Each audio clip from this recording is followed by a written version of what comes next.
Rano wtedy, tego dnia, w tą feralną sobotę widziałam się z nią ostatni raz. Ja takie miałam przeczucie, że gdzieś pojechała i gdzieś, nie wiem.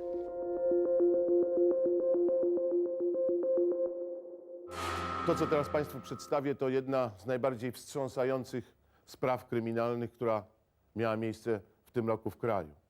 Niedawno zniknęły dwie uczennice z Bełchatowa. Dziś już wiemy, że córkę pani Kazimiery Matyśkiewicz zamordowano, natomiast nieznany jest los do tej pory córki pani Wiesławy Piotrowskiej.